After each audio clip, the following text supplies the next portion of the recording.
two Mm-hmm. in our play together. There's a mixture of the any reader or any accomplished musician could ever imagine, because it's from here. Well, I mean, just having him come, I was so afraid before. Like, I never had anybody just show up and play, and I was always nervous that, somebody. I wasn't nervous that it would be anybody. I was always nervous that it would be somebody that I looked up to that would just show up and just randomly want to jam, and I was so nervous for that to happen. And that night when you showed up, it was the first time that had ever happened to me. I was petrified. Really? Oh yeah, I was petrified because I looked up to him for so many years. It's like as a musician that I don't know. It's like you're one of those guys that it's like you grew up listening to and hearing all the time, and but after that. I felt like I could play with anybody after playing with you. You know what I mean? Because it was like, we gelled so well together. But once again, music is so universal that it didn't matter that we played different styles of music. It's just we gelled because we were two people that were so passionate about what we were doing. And he probably didn't know half the songs you were playing. He didn't know any of the songs. And I was drunk. Yeah. I was too. I'll just throw that. Yeah. Maybe we sounded like shit. No, that only happens when you smoke weed. Yeah, true. When you smoke weed and record something. Yeah. And you listen to it, it sounds great. The next day when you're sober, oh my God, what did I do? Oh yeah. But that's an example of, like you said, universal language. Absolutely. I remember one time going to Florida, and I stopped at a hotel. Greg Dean and I. Oh yeah. Oh yeah, Greg Dean. Greg Dean. Yeah. Great bass player. Oh yeah. Yeah. Played with the Monkees for a minute there too, didn't he? Yeah, he did. Yeah. Yes, he did. Davy Jones and Him and Davey were very good friends. Mm-hmm. He played with Michael McDonald. did he? Oh, Yeah. wow. That I didn't know. Yeah. But in fact, I almost had a gig with Michael, and then he got sick and canceled the tour. My luck. Right. But I would love to play with Michael. I was honored to even be considered because Charlie Fritchell was the bass player with Michael McDonald, and they wanted a saxophone player. And so Charlie said, Charlie called me. He said, "You want to come play with Michael McDonald?" I said, "Fuck yeah!" When are we gonna say no? No, let me play the devil for $20. Yeah. Sorry, I have a basket weaving convention to go to. I have a dentist appointment. I'm having a pap smear. That's number 2. Yeah. So, I'm like Michael McDonald. Then Michael got sick. I forgot what happened. It was not good, but he's okay now. But so they canceled the tour, and then Michael went on, and he still sounds great. Oh yeah. He still sounds great. He lost a whole bunch of weight too. You wouldn't even recognize him. Did he? Other than the big helmet, silver hair. Yeah, he has but that, he's yeah. skinny now. He lost a whole Did he? buttload of weight. Yeah, he looks really good. I hope It's he's not like okay. it's not unhealthy skinny. It's he lost weight purposely to look he's healthier. He's eating better and because he didn't eat well there for a while. And No, Michael went through different things. Yes, yeah. I never met him. I wish I did. But Charlie, my friend Charlie, wanted me on that gig. He wanted me on the gig with Michael. And I came close, but That shit happened. no cigar, Give me a good pinch me moment. Good pinch me. I can't believe my career has led me to this moment right now. A highlight of your career. Oh, man. I'm just so honored. I maybe I'm too humble, but I never realized that people look at me this way. Come on now, Sal. Honestly, Really? Wow. I really don't. I always looked at it like they look at Sal Alberico, the saxophone player, poof, But you've got to play with some great players throughout your years. Oh yeah, I did. I actually played when I was a kid. I joined this band. It was called the Italian Affair, Awesome. and There's all Polish guys in it, right? Joey Lewinsky, and But anyway, I was in Fun Company, a local band, and we were in Albany playing, and next door was this band, the Italian Affair. So I'd go on my breaks, I'd go over there and listen to them, and they sounded great. They were like kind of jazz players, and female on piano. She was wonderful, wonderful player. Joyce DiCamillo, who's still my very dear friend, and she's an accomplished player, So Pete Esposito was the drummer, and he said, tomorrow afternoon let's jam. We'll have a little jam session. So I went and played with them. So he said, give me your number, and you never know. So I'm thinking, I'd love to be in that band, So a few months later, he calls me. He says, Sal, you want to play with the band? I said, yeah. Is it pig's pussy pork? There's number 3. So, Oh, I love this. yeah, so my mother and father got money together, and they were in Newburgh playing. And they said, you come out to Newburgh, we'll put you up, feed you and everything, and rehearse with us for a week, and you're in the band. So I did. So we ended up in Puerto Rico in 1974 at the El San Juan Hotel. And next door, Tom Jones was playing. And I always liked him. I mean, Tom could sing. Yeah.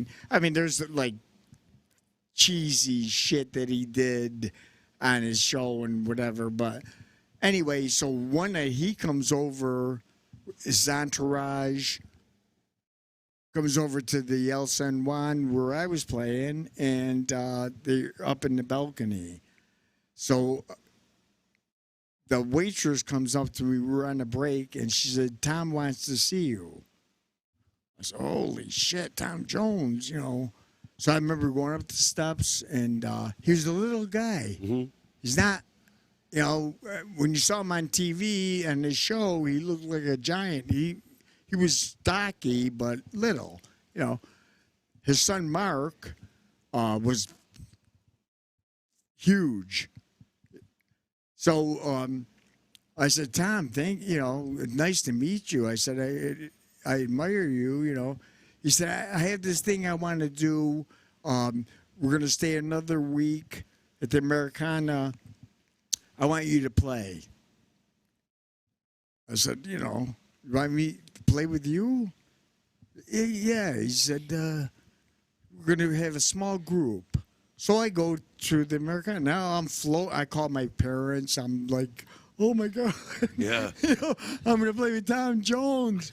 And so I go next door, and Chris, I forgot his last name, fabulous drummer. He was with Tom for years. It was Chris, a bass player, piano player, and Tom and myself. Wow. So I said, where's the band? What the fuck? Is the bus late? So he said, no, this is it. So I said, well, Tom, what do you want me to do? Well, just play. His attitude was like, just play. Yeah, you do you, yeah. Yeah, be you. So I said, okay. So finally, his sound man came up and gave me some pedals. Because it was like, it's not unusual to be loved by anyone. Ba-da-ba-da-ba-da, So the pedals made it sound like there's 5 saxophones. Oh, wow. So I said, okay, I feel better now. And we ended up doing a week at the Americana, That's awesome. Yeah, he paid me well. Yeah, better. I just turned 18. Oh, wow. At the time in 18 years old and you're playing with Tom Jones. Yeah. And the Fredo was the manager of the club that I was playing at. Fredo Corleone? Yeah, pretty much. I'm smart. I'm not dumb like And I everybody want says. respect. Sorry. Yeah, I know. Everybody says I'm dumb. I'm not dumb. I'm smart. And I want respect. Fredo, you're nothing to me anymore. Sidebar, does anybody skip 3? I skipped 3. I'm sorry. I watched 1 and 2, and I skipped 3. Oh, Godfather? 3 is terrible. I skipped was 3. Terrible. The only good I had to part. watch it. The You only gotta good, watch it. But I had to watch it once, and then I was like, now I realize why everybody hates it. The only good part. There's 2 good parts of the movie. The one is just when I thought I was out, they pulled me back in. Yeah. That line's Yeah. great. The second one is the acting that Pacino did at the end when his daughter gets shot. Which, by the way, that was what's his face's daughter. Yeah. Scorsese? No. Coppola. Coppola, yeah, Francis Coppola. Ford Coppola. Coppola's daughter. Yeah. When she dies, Pacino, when he his mouth is just wide open for it was like he couldn't scream. Like that was great acting. Yeah, that movie. Other than that, nope. No, the third was absolutely terrible. And the other one, when the baby was crying in the church, Yeah. that was Coppola's daughter. And the baby. Yeah. Oh wow. Wow. I And the didn't know. priest Yeah. was actually a priest from Mark Carmel here. Come on. No. Oh, yeah. Well, I didn't wow. know that. Oh, yeah. You're dropping all this shit on us today, Sal. Wait, can we back up, though? Talk about Tom Jones for a second? Yeah. All right, so Fredo, the manager, and that's how we got into The Godfather. Yeah, sorry. That That happens to us a lot. I Sorry. know it does. This is the ADD podcast. he found out for I sure. was. Always. I love it. Squirrel. We celebrated my Hey, birthday, and he said, "You just turned 18." I said, "Yeah." You been drinking in here all this time? I said, "Yeah." Whoops. You never told me I couldn't. All right? I remember my birthday. I turned 18 there, March 8th, and I met this girl, and she turned me on to tequila, but she was light 'em. She would light them? Yeah, Light 'em on she fire? Light 'em on fire, and then she said, "Just lift the shot glass and blow it out." And drink. So I was doing that. Yeah. Well, I was like,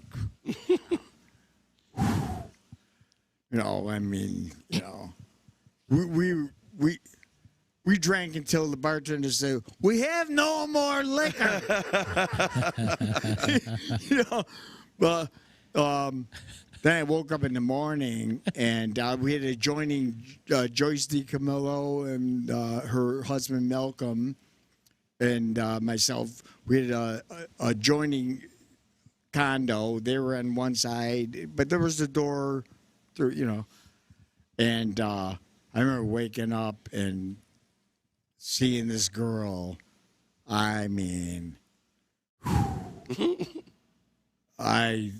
you go to bed with Bo Derek and wake up with Bo Diddley.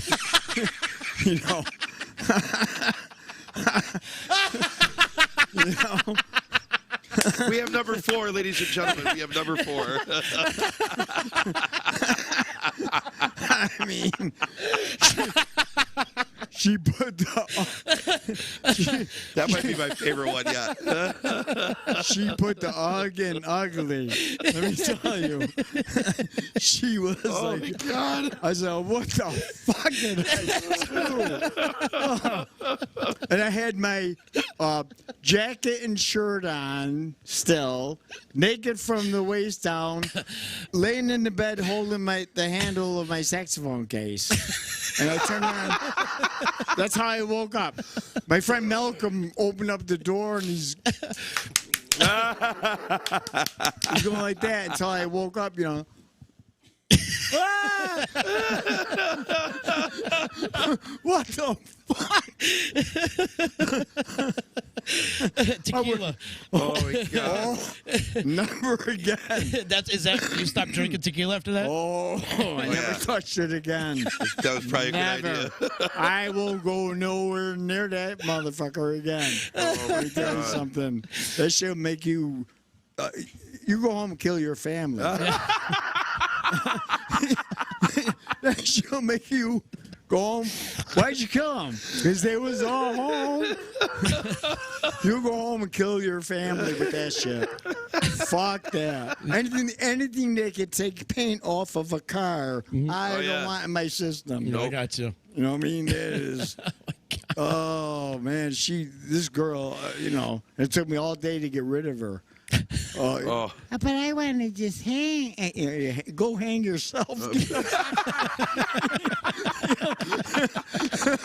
You want to hang? Oh my God. I thought you loved me. Oh boy. I'm surprised I didn't marry her. No. No, honey, the would've- tequila loves you. One more shot. Chapel, here we come. Now, how do I explain that to my parents? I'm 18 years old, married to a Bo Bo Diddley. Diddley. with pimples on her ass.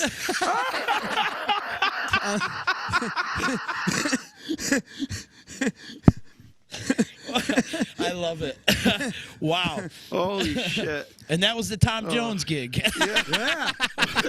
Oh, Tom would have not approved. He would have been fired right after No, that. he would have fired me. Don't tell definitely. Tom. He would have looked at Stella and went, that's unusual.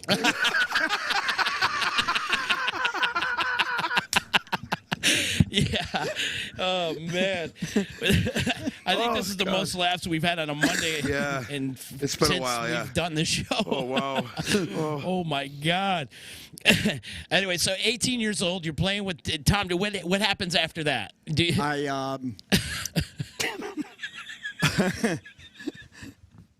got rid of the pimple girl. yeah. No, then I joined Holiday.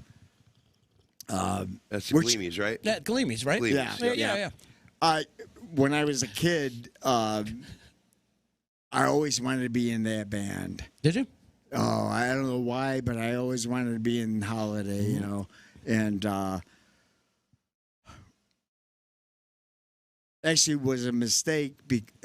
I shouldn't say mistake, but bad choice because I was with people that were great players and going places, you know. But I wanted to be in Holiday. So I came home. My brother picked me up at the airport. My brother Joe, who's a great drummer. Mm-hmm. And he said, Sal, go back. Go back to those people. Tell them you didn't want to quit. You know, me, no, I want to be a Holiday. So I ended up with Holiday.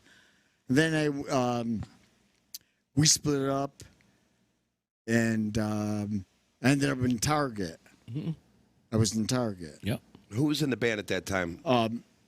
Dean Blask on drums, Vinny Esposito, Michelle, Brian, and right? Brian Rame. And so they hired me. And we went to Florida. We played, you know. You wear the suit and go through the motions. And, you know, it was somewhat, excruciating. Did you get burnt out from it?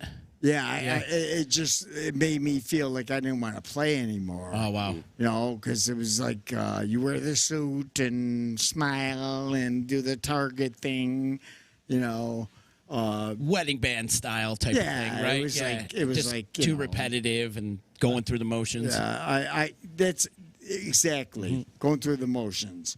You know, I started realizing, you know, I'd rather stab a nun than fucking do this shit. You know. He's on fire today. I wish I had sound effects. Oh my God.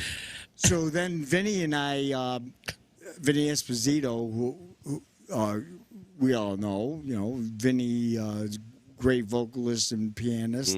We started Sail, the band Sail. Right. Oh, right, Which yeah. is like a super group. Oh, well, yeah. local super group. Yeah, For sure. Yeah, we you know, Vinny and I got together and said, you know, fuck this shit, you know, this Target crap, you know, Michelle, you know, you're breathing heavy after singing a ballad. I mean, what the fuck, you know? But so we started Sail. Who was in Sale?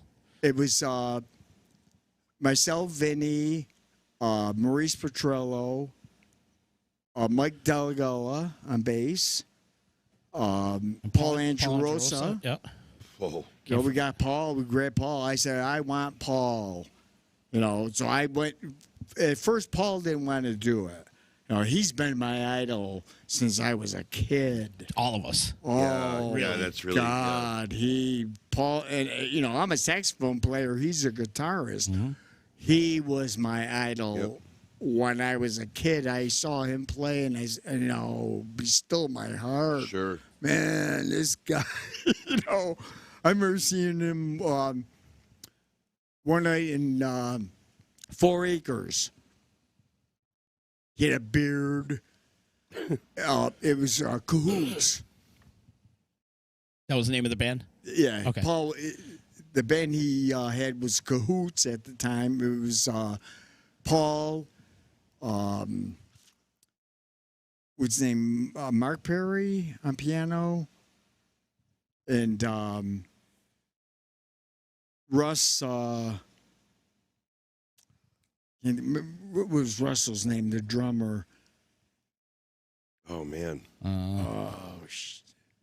But anyway, yeah, I said, I want Paul. Yeah. I told the guys, I want Paul. Shredder. You know, my The guy's God, a yeah. shredder. And so versatile too. Like Sale was more of a jazz like fusion type of thing, right? Pardon me? Sale. That was like a fusion type of a band, right? Well, not really. It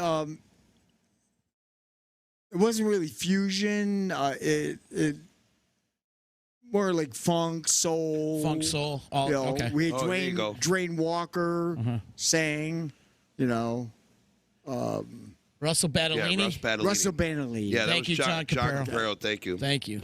Yeah, so I remember being in New York recording with Sale, and Russell was in New York with Andy Gibb. He was playing with Andy Gibb. Wow. So Paul said to me, Sal, he said, Russell's in town. I said, oh, great. You know, so we called Russell, and we said, come on over to our hotel. We were at the Ramada Inn on 48th and 8th. And they put us up there. United Artists we were signed with. Oh, wow. They put us up there. And so Russell comes over. And I said, you know, where's Andy? He said, oh, he's hanging, you know, in his room. So we call him. You know, I said, Andy, you know, come on, hang with us. You know, he was alone, you know, shit, you know. And he, you know, he didn't come, obviously. And then after he did what he did. He ended up dying, yeah. Yeah. But they were great days, you know. I was there. We were there probably 7, 8 months, you know. And I would go to the Blarney Stone right across the street. 65-cent shots. You know? And they'd bring in big things of pastrami and ham and everything. You know, everything was fresh. Then I go down to the Village every night. Village Vanguard. I saw Dexter Gordon, you know, all kinds of great players, you know. In fact, one night when I went, Dexter just came back from Europe, Dexter Gordon, and he was wonderful, man. wow. And in the Vanguard, it's not like a stage up there. It's like here. Yeah. He's playing right there. I'm sitting here, and I'm at a high top table, and Dexter's playing right there. Wow. So, oh, man, I mean, you know, Dexter, I'm an alto player. Dexter's tenor, but still, I mean, my God, I mean, it's Dexter Gordon. So on the break, I go to the men's room, and the kitchen, actually, Phil Woods and I used to hang out in the kitchen, and his wife, Jill Goodwin. And Dexter's just standing there, you know. I said, Dex, you know, welcome home, man. You sound wonderful, which he did. I mean, he was just wonderful. This is before he did Around Midnight, the movie. Mm-hmm. And he said, oh, thank you, man. You know, where are you from? I said, Utica, New York, you know, near Syracuse. He stopped for a minute and he said, JR. He said, how's JR? I said, oh, my God, you know JR? He said, yeah, man, we played together in Brussels. It was JR and Dexter and a bass player. Wow. No drums, no piano, nothing. They did it like a 3-week gig in Brussels, you know. Wow. So I'm like, holy shit.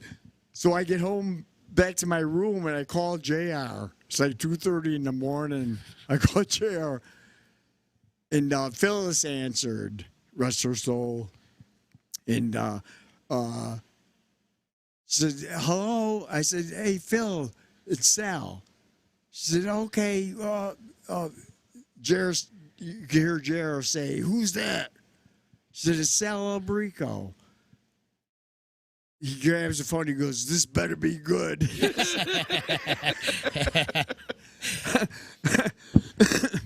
So I said, I just left Dexter Gordon. Are you kidding me? I said, no. I said, Jay, I just left Dexter Gordon. He told me about your gig in Brussels together and everything, you know.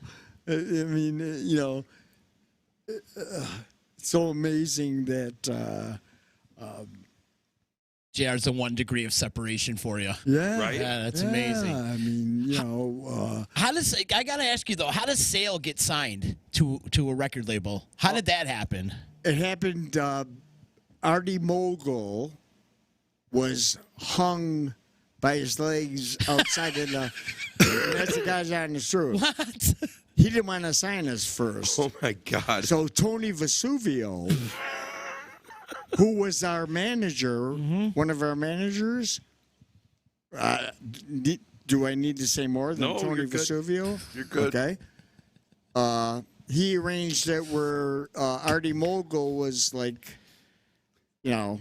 He hung him outside the balcony. Oh yeah, they you know, he was facing doing 70 miles an hour to the earth. That's some Utica shit right there. Oh yeah, you know. Yeah, so they signed us, and Artie was more than happy to sign us. Well, after he got hung outside a balcony, I'm Yeah, sure right. he Yeah, was. well, Well, you boys want a bonus too? And if you watch some of the episodes of The Sopranos, they mentioned Vesuvios. Yeah, yeah. Yeah. Yeah. Uh-huh. Tony Vesuvio was one of our managers. Wow. That's pretty cool. And Danny Domino, which we named one of the tunes after, was, you know, we called it Domino. Danny was heavy mob. I mean, he just told you right out, you know, I'll just stab you in the eye if you look at me wrong, you know. But he was, you know, gentle guy, but, you know, you got to watch out what you say. Mm-hmm. You know, that's how we were. We sat like this, you know. And Tony Vesuvio, his daughter Diana, I think her name was, I just fell in love with her. I mean, she was just beautiful, you know. And Ronnie Wakil was another one of our managers, and Steve Albagees. They said, don't go there. Don't go there. They talked me out of it. It was so hard for me to resist her because she was just so. We were eating dinner one night in Vesuvio's. In fact, what's her name? Boone was there. You light up my heart. Oh, yeah. She was there. That I forgot her name. Sal, you want to be here? No, I'm good. Go ahead. I'm good. I'm just going to eat my dinner right here. Oh, yeah, right. Deborah Boone. Debbie Boone. Yeah, she had that one hit. I'm waiting for Caprero. He'll be back. Yeah. He's our fact checker. Yeah, today. exactly. Yeah, so we were in dinner, and I was holding Diane's hand, you know, and Ronnie Wakil said, no. He said, you don't want to go there, you know, because you better be ready to do whatever Tony wants. And, you know, so I said, hey, you know, it's safer to stay away from that because, you know. Good move. Yeah. Yeah, because, You're know, still with us. Yeah, exactly. Right. Well, that's what I'm saying, you know. Yeah. Motor Lord Debbie Boone. Debbie Boone. Yeah. Debbie Boone. Yep. Debbie Motor Boone. Lord. Thank you, Motor Lord. Yeah, she, you light up my life, whatever the fuck that, you know. Her father's. That's a great impression, Sal. I just got to say. Sounds just like her. We do. You know, I got to apologize, everybody. Something happened. I'm having stupid computer day, and the stream froze. But there is a bunch of people checking in over here. My mother's, it wants to say hello to you from the McQuaid Ave family. So I guess you know my family, of course. You know probably both sides of my family. I know your dad played with my grandfather. Yep. And then my mother's side, and they're all from McQuaid Ave. So they're saying hello. Michelle's saying hello. I am Tommy Borges saying legendary musician hour. Vicky's saying you're such a talented person, and she remembers you from back in the day. So I'm telling you, Sal, you got people out there. You got fans, brother. You do, and you stay humble over here. But there are a lot of people that love to hear from you and tell your story too. Motor Lord saying it can't compete with that story, and there's been a bunch of stories that has been told today, and we got to get you back in here because unfortunately I'm going to have to cut this a little bit short today. John Caprero says he loves you. Yes, John Caprero loves you. Holiday and Target brought back great memories, but you were so much better than that. Thank you, Vicky. And yeah, music is the magic connector from Motor Lord too. So yeah, a lot of people checking in. If you are watching on Facebook, if you could do us a favor and click the share button. And unfortunately, I do have to cut this short because I do got to go to the Stanley and go to see Stomp tonight at the Stanley. It's tonight and tomorrow. I'm pretty excited to get back to work over at the theater. You got to come back, Sal. Please. I will. Please. You have to. We didn't even scratch the surface. No. I know. We didn't even scratch the surface. I don't need. It's just a conversation. And that's what we have. And he's like, I don't even know what a podcast is. I'm like, we're just gonna shoot the shit. Yeah, that's all. That's all we're gonna do. Is sit here and shoot the shit and tell jokes and laugh and learn about your life, man. Because I mean, you know, you've had so much to talk about. You know, you've had so much. And you slept with Bo Diddley. You know, I know, right? I mean, that right there was worth it, right there. Was he doing the beat? Was he doing the beat the whole time? I'm picking her up at the bus station a little. But you do plan on coming back home? You were saying? Absolutely. Yeah. Did you miss Utica? I miss Utica. I miss my daughter. And the grandkids. My grandchildren hardly know me. I miss my friends. I miss this. You know. Yeah. I don't have that there. Right. You know, so it's time. I'm not getting any younger, you know, so. Do you keep the sax in the trunk so if there's a gig for you, you could just pull out and go jam with anybody? Because I'm sure there's every musician that is playing in the area. If saw you in the crowd, would be like, Sal, come on up and play a couple tunes. I'm sure that will happen. Yeah. Or you have kids like me that are too scared to ask him, and he has to just go get his sax and come in and play not anyway. anymore. Yeah, but you know what? That was wonderful, Justin. Oh, it was so much fun, man. That was. I can't wait to do it again. I really Me can't. too. I really can't. Myself also, because that was spur of the moment magic. Yeah, for sure. It just ended up, we just blended and, made beautiful music. Yeah. For sure. That's awesome. Before we get out of here, I want to know one thing. Yes. Tell me about the shittiest gig you've ever had, the worst gig you've ever had in your life. Um, I'm sure that there's a couple that come to memory, but give me a good one that Probably really the sucked. worst one when I first started playing was at, I think it was St. Anthony's Church, next door to the church in the basement. Mhm. And I don't know who gave me the gig, and I didn't know shit then. I still don't. But there's I go in there and I bring my saxophone, and there's a guy like 85 years old with a little short piano, and his father was on drums. His father had to be 117, they'll type, pie tins and Boom, check, boom, check. yeah, it was boom, that. check, It boom, was check. like that. Oh, ging, ging, ging, ging, Yeah, ging, ging, ging. I thought it was in a fucking ice skating rink. Oh man, excruciating. They kept in Moon River. I'll never forget it. That was his. I want to hear you play Moon River again, young man. We did it fucking 30 times already. Okay? Can we at least change the key? You know what I mean? Make it a little bit exciting. Yeah. But that was probably, then I felt bad after I thought to myself, I'm going to be there one day, at that age, hopefully. But they loved me. They because I was Sal's son. And they loved my father, oh man. It was like, here's Sal's son, A quick thing, when I was playing in Puerto Rico, there was a guy that was in the audience, and he was with this bleached blonde, and on a break, he came up to me. He said, man, you sound like someone I know. I said, oh, really? I said, thank you. I said, who? He said, Sal Alberico.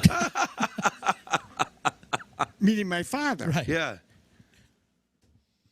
I said, I am Sal. Roger Scharf, his name was. Mm-hmm. And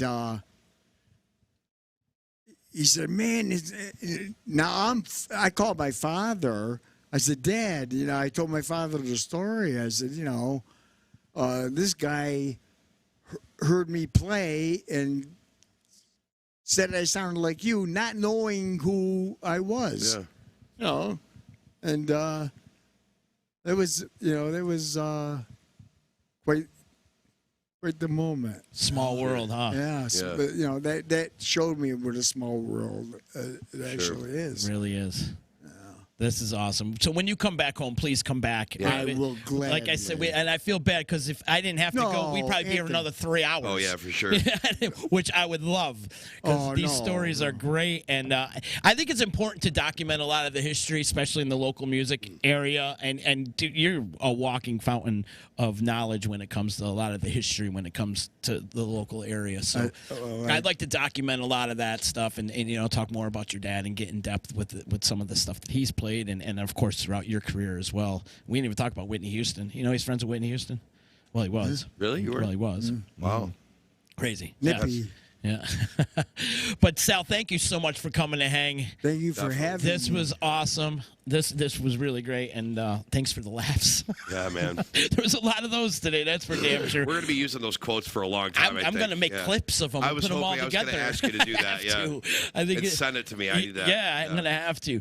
Shout out to EJA Moving Services, Joey's at 307, Utica Coffee, my attorney Dave Longaretta, Saranac Brewery, Billy the Liquor Guy, and Ballsy.com for sponsoring this. If not for the sponsors, this podcast isn't possible. So thank you very much. I am gone. I'm gone for a week, so I won't be back for another. I won't be back till like the following Tuesday. Yeah. But I'm out on the road, Justin. I'm hitting the road. I love it. I I'm love on it the too. road. It's I'm good on to the get road back as to well. work. I'll tell you that. I'm really excited to get back to work. And so I'll be back. So you guys enjoy yourself. Justin, where are you playing? Make sure you plug your dates. Real quick, Friday, Showtime Trio at Harpoon Eddie's. Nice. Saturday, Showtime Trio at Lucan's. Monday, Port Tim and Fratello's. And Tuesday, Showtime at the Courtside Grill across from Chevy Court at the State Fair. You're doing we are it. playing before and after Jackal. Oh, cool. Yeah. Jackal's going to be so mad when I'm not picking them up at the airport this Yeah, year. they will. They're going to be pissed. Yeah, I'm they telling will. you. Yeah. I've picked Jackal up the last 4 state fairs, Yep. and we've become friends. I have their phone numbers, Yeah. and we've become friends. They're going to be mad when I'm not picking them up. For sure. It's their loss. Not Jackal's loss. It's the state fair's loss. Yeah. But I won't get into that. Don't get me Oh, yeah. Don't get me started. That's a whole nother. That's a full podcast. Yeah, it is. I love you guys. I'm out of here All right, before I get peace. frustrated. See you at the Stanley tonight. Later.